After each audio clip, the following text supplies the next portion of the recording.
Project बंद करून दाखवायचा. नीट बोला, त्याला नीट बोलायला, त्याला नीट बोलायला, त्याला नीट बोलायला. तू आवाज बंद कर. तू आवाज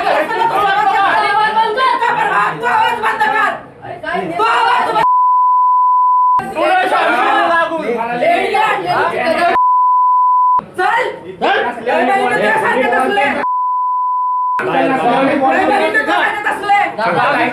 काय कसं प्रोजेक्ट बंद करून दाखव मला. कोणाला कसं बोलताय? बाकीच्या गाडी कमी करा, बाकीच्या गाडी कमी करा.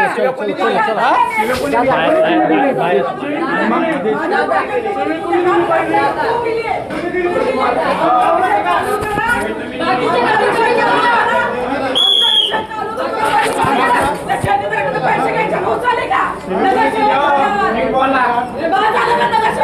पैसे घ्यायचे हौस आले का? काय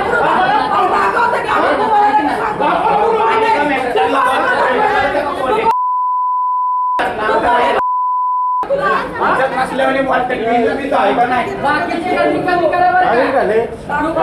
बाकीची गर्दी कमी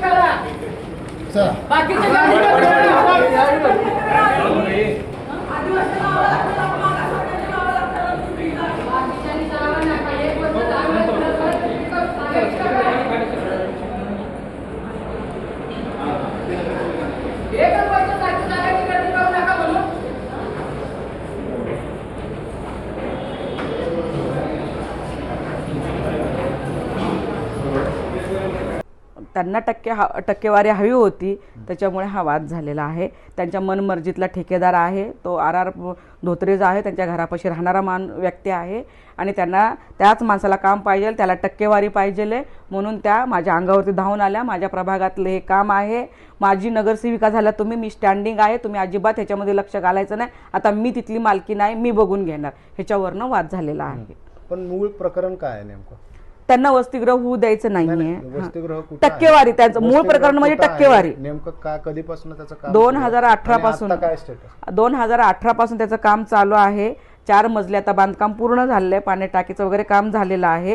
आणि आता जे उर्वरित काम आहे, कलर असेल, लाईट असेल, बेड असतील, कपाटा असतील, समोरचं भिंत बांधून असेल किंवा तिथलं समोरचं ग्राउंड वगैरे व्यवस्थित करणं असेल, ह्या अजून एक कामं नळ फिटिंग करणं असेल, अशी कामं बरीचशी आहेत तिथं.